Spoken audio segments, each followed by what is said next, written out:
नमस्कार दोस्तों, आपका स्वागत है अपने YouTube चैनल PFP में। आज हम बात करने वाले हैं IRCTC के बारे में। IRCTC पर बहुत ही बड़ा खतरा यहाँ पर मंडराता हुआ नजर आ रहा है। भारी गिरावट हमें शेयर में देखने को मिल सकती है। ऐसा मैं क्यों कह रहा हूँ, उसका रीजन भी आपको बताऊंगा और यहाँ पर ऐसी चीज पहले भी हो चुकी है, उसके बारे में भी आपको बताने वाला हूँ। लेकिन उससे पहले अगर आपने चैनल को सब्सक्राइब नहीं किया है तो प्लीज सब्सक्राइब कीजिए और रेगुलर अपडेट्स पाने के लिए नोटिफिकेशन बेल को प्रेस कीजिए। साथ ही साथ टेलीग्राम चैनल को भी ज्वाइन कीजिए, जिसकी लिंक डिस्क्रिप्शन बॉक्स में दी गई है।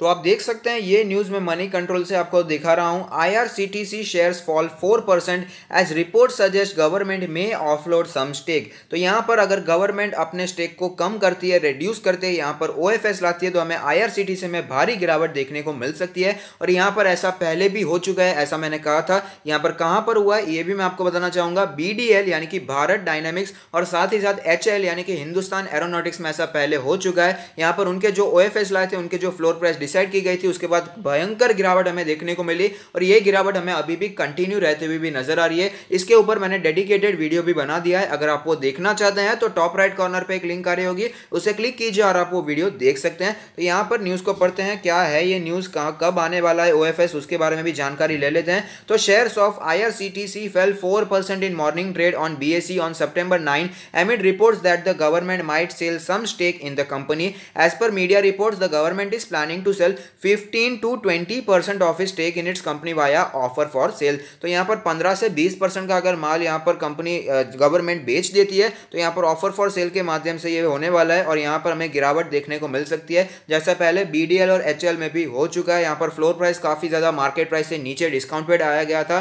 यहाँ पर इसी वजह से हमें BDL और HL में भी गिरावट देखने को मिली। तो पूरी संभावना यहाँ पर बनकर आती है कि IRCTC में भी पूरी चांसेस रहते हैं कि यहाँ पर भी ऐसा हो सकता है और IRCTC के शेयर्स में भी भयंकर गिरावट हमें देखने को मिल सकती है। The department of disinvestment has invited bids for the appointment of merchant bankers and selling brokers as per a news report.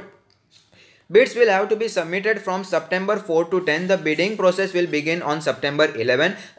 A central public sector enterprise CPSE, IRCTC is the only entity authorized by Indian Railways to provide catering services to railways, online railway tickets and packaged drinking water at railway stations and trains in India. यानी कि इससे हमें पता चलता है कि monopoly वाला business है, ये तो हम सब जानते ही है। तो इंडियन रेलवेज के द्वारा सिर्फ और सिर्फ IRCTC एक अकेली कंपनी है जो कि ऑथराइज्ड है यहाँ पर केटरिंग सर्विसेज प्रोवाइड करने के लिए, ऑनलाइन रेलवे टिकट्स प्रोवाइड करने के लिए और साथ ही साथ पैकेज ड्रिंकिंग वाटर प्रोवाइड करने के लिए। यानी कि जो बिजनेस है उस पर कोई भी डाउट नहीं है, फंडामेंटली स्ट्रॉन्ग कंपनी है ये। पोर्टफोलियो में आप इसे रख सकते हैं और अगर आप अपना पोर्टफोलियो हमसे रिव्यू करवाना चाहते हैं तो उसका लिंक भी डिस्क्रिप्शन बॉक्स में आपको मिल जाएगा। तो IRCTC ऑफ कोर्स एक अच्छी कंपनी है, मोनोपोलिस्टिक यहाँ पर हमें बिजनेस दिखाई देता है। लेकिन अगर OFS का जो प्राइस है वो काफी ज्यादा नीचे आता है और यहाँ पर देखिए OFS का प्राइस अभी डिसाइड भी नहीं हुआ है, उसके बावजूद शेयर पर गिरावट देखने को मिल रही है। उसके रीजन हैं कि पहले जो गवर्नमेंट के जो स्टॉक्स थे जैसे कि BDL और HL, उनके OFS के प्राइस काफी नीचे आए थे, उसी वजह से उन शेयर्स में हमें गिरावट देखने को मिली।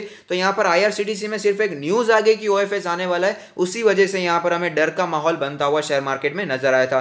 The government of India intends to disinvest a part of the paid up equity capital of IRCTC out of its shareholding through यहाँ पर offer for sale method of shares by promoters through the stock exchanges as per SEBI rules and regulations, while inviting requesting proposal for as quoted by PTI. तो यहाँ पर cell को stake को कम करने की पूरी कोशिश होने वाली है।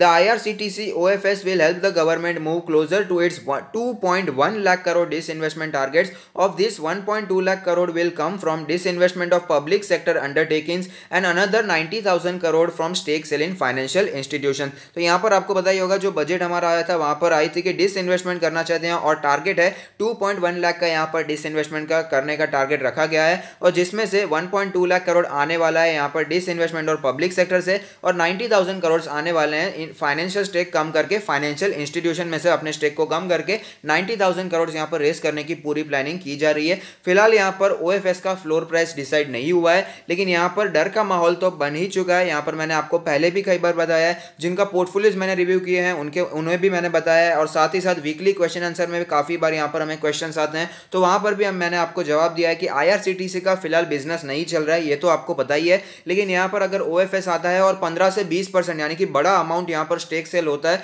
तो यहाँ पर हमें काफी ज्यादा गिरावट देखने को मिल सकती है। और फिलहाल गवर्नमेंट को पैसे की बहुत ही ज्यादा जरूरत है, ये तो हमें समझना ही होगा, इसीलिए काफी ज्यादा तेजी यहाँ पर दिखा रहे हैं। LIC के IPO में भी काफी ज्यादा यहाँ पर प्रोसेस आगे बढ़ता हुआ नजर आ रहा है। IRCTC, BDL, HL यहाँ पर हमें स्टेक सेल देखने को मिल रहे हैं। तो फिलहाल पैसे की जरूरत है, तो यहाँ पर OFS के द्वारा ये पैसे रेस किए जाएंगे। तो ऐसी सिचुएशन में IRCTC में क्या करना चाहिए उसके बारे में भी बात कर लेते हैं। तो आप देख सकते हैं IRCTC का लास्ट ट्रेडेड प्राइस है 1349 रुपीज, जो कि हमें 2% नीचे दिखाई दिया है। मार्केट कैप है 21,000 करोड़ के आसपास का। पी रेशियो 40.83 है, जबकि इंडस्ट्री का पी 31 है। एक्चुअली इंडस्ट्री के पी से इसे कंपेयर नहीं कर सकते क्योंकि इसका जो बिजनेस मॉडल है मोनोपोलिस्टिक है, इसके जैसा कोई भी बिजनेस मॉडल हमें दिखाई नहीं देता। जैसे कि हमने कहा इंडियन रेलवेज ने सिर्फ और सिर्फ IRCTC को ही ऑथोराइज किया है, तो यहाँ पर हम इसे कौन से भी इंडस्ट्री के पी से कंपेयर नहीं कर सकते। प्राइस टू बुक रेशियो है 16.26। डिविडेंड यील्ड की बात करें तो 0.93% का डिविडेंड यील्ड हमें यहां पर दिखाई देता है। अगर बात करें यहाँ पर डिलीवरेबल्स के बारे में तो आप देख पाएंगे परसेंटेज जो निकल कर आता है वो 23.1% के आसपास की डिलीवरी हमें दिखाई दे रही है, जो कि हम कह सकते हैं ओवरऑल यहाँ पर थोड़ी सी वीक डिलीवरी दिखाई दे रही है। ज़्यादा स्ट्रॉन्ग तो इसे मैं नहीं कहूँगा, रीजनेबल या फिर वीक डिलीवरी हमें यहाँ पर दिखाई देती है। तो अब चलते हैं चार्ट्स पर, वहाँ पर कैसी सिचुएशन बनी हुई है उसके बारे में भी बात कर लेते हैं।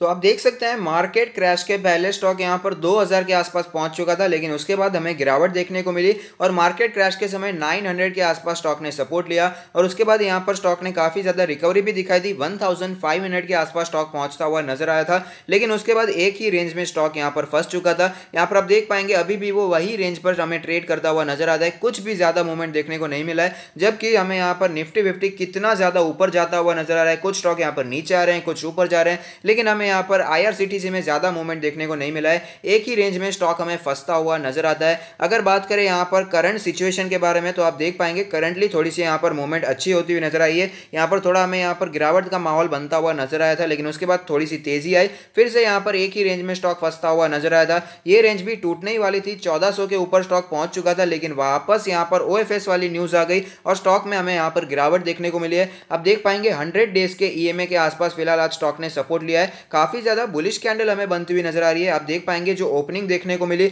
उसके बाद काफी ज्यादा गिरावट हुई, लेकिन वो गिरावट यहाँ पर कवर हो चुकी थी और यहाँ पर जो ओपनिंग हुई उसके ऊपर हमें क्लोजिंग देखने को मिल रही है, जो कि स्टॉक के लिए एक पॉजिटिव बात है, यानी कि यहाँ पर एक बुलिश संकेत हमें बनता हुआ नजर आ रहा है। अगर बात करें इसके 200 डेज के मूविंग एवरेज के बारे में तो वो लेवल कैलकुलेट होकर आता है 1230 के आसपास का लेवल। इंडिकेटर्स के बारे में भी बात कर लेते हैं तो यहाँ पर मनी फ्लो इंडेक्स का नंबर कैलकुलेट होकर आता है 44.01। अब देख पाएंगे मनी फ्लो इंडेक्स के नंबर में ओवरऑल थोड़ी सी वीकनेस हमें यहाँ पर नजर आ रही है। और अगर बात करें यहाँ पर इसके RSI के नंबर के बारे में तो RSI का नंबर कैलकुलेट होकर आता है 47.4। अब देख पाएंगे RSI में भी शार्प गिरावट हमें पिछले कुछ दिनों में ही देखने को मिली है। MACD के बारे में भी बात कर लेते हैं। यहाँ पर MACD में जो क्रॉसओवर फिलहाल चलता हुआ नजर आ रहा है, फिलहाल यहाँ पर बुलिश क्रॉसओवर चल रहा है, लेकिन ऐसी पूरी संभावनाएं बनकर आती है कि यहाँ पर भी हमें गिरावट देखने को मिल सकती है, यहाँ पर भी बियरिश क्रॉसओवर हमें देखने को मिल सकता है। बॉलिंजर बैंड के बारे में बात करें तो आप देख पाएंगे बॉलिंजर बैंड के अपर बैंड के काफी ऊपर निकल चुका था स्टॉक, इसलिए करेक्शन तो यहां पर आना ही था। अपर बैंड का लेवल है 1400 के आसपास का लेवल, मीडियन है 1364 के आसपास का लेवल, लोअर बैंड का जो लेवल है वो है 1328 के आसपास का लेवल और इसी लेवल के आसपास स्टॉक ने आज सपोर्ट लिया और वापस हमें तेजी भी दिखाई दी। पिवट पॉइंट्स के बारे में बात करें तो आप देख पाएंगे पिवट लेवल कैलकुलेट होकर आता है 1357 के आसपास का लेवल।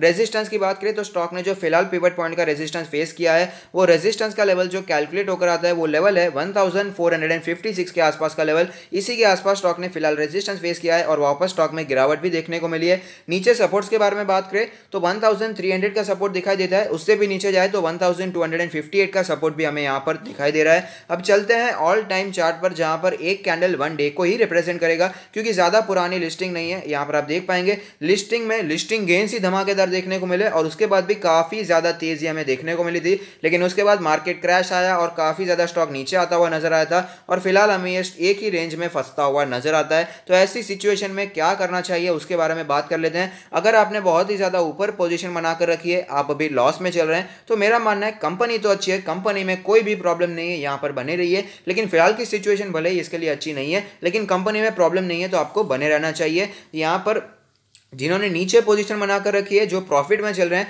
लॉन्ग टर्म के लिए लिया है तो प्लीज़ कंटिन्यू होल्डिंग। लेकिन अगर आपने शॉर्ट टर्म के लिए लिया है तो यहाँ पर जो बात का आपको ध्यान रखना चाहिए, यहाँ पर 100 डेज का EMA as a strong support हमें पिछले कुछ दिनों में दिखाई दिया है और वो लेवल कैलकुलेट होकर आता है 1332 के आसपास का लेवल। और अगर ये लेवल टूटता है तो हमें और गिरावट देखने को मिल सकती है। और साथ ही साथ यहाँ पर इसके रिजल्ट्स भी आने वाले हैं। यहाँ पर 11 सितंबर को इसके रिजल्ट्स आने वाले हैं, तब मैं आपके साथ रिजल्ट शेयर भी करूंगा। रिजल्ट्स कैसे आते हैं तो यहाँ पर मैनेजमेंट का तो कहना है कि रिजल्ट्स यहाँ पर बुरे ही आने वाले हैं, क्योंकि ट्रेन्स का मामला तो क्वार्टर 1 में तो चलता हुआ नजर नहीं आ रहा था और अभी भी कोई ज्यादा ट्रेन्स यहाँ पर चलती हुई नजर नहीं आ रही है। ऑनलाइन टिकटिंग का जो काम था वो भी काफी यहाँ पर ठंडा पड़ चुका है। केटरिंग का कामकाज भी काफी कम यहाँ पर दिखाई देता है। लोग जो यहाँ पर ट्रैवल कर भी रहे हैं वो भी घर से ही खाना ले जाना यहाँ पर प्रेफर कर रहे हैं, तो उसकी वजह से भी यहाँ पर इसके क्वार्टर रिजल्ट्स खराब आ सकते हैं। ऐसा मैंने नहीं, खुद यहाँ पर मैनेजमेंट ने भी स्वीकार किया है। तो यहाँ पर काफी ज्यादा इंटरेस्टिंग रहेगा इसके क्वार्टर 1 रिजल्ट्स कैसे आते हैं। तो यहाँ पर जिन्होंने शॉर्ट टर्म के लिए लिया है उनके लिए ये लेवल काफी इंपॉर्टेंट है और साथ ही साथ ओएफएस का फ्लोर प्राइस क्या रहता है वो भी काफी इंपॉर्टेंट रहेगा।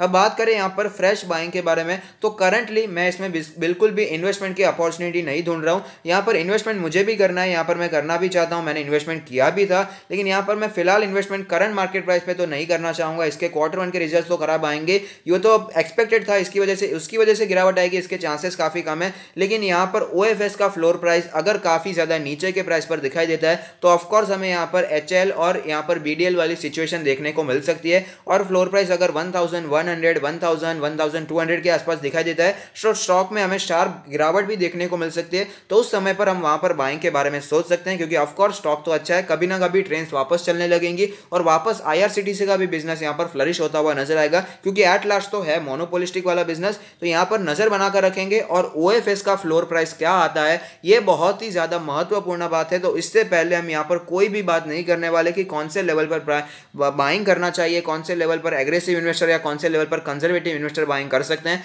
जब तक ओएफएस का प्राइस डिक्लेयर नहीं होता उसके तब तक हम लोग यहाँ पर कोई भी डिसीजन नहीं ले सकते। तो अगर आपको ये वीडियो पसंद आता है तो लाइक कीजिए, शेयर कीजिए, कमेंट कीजिए, सब्सक्राइब कीजिए और मुझे मोटिवेट कीजिए। Thank you, stay happy, happy investing.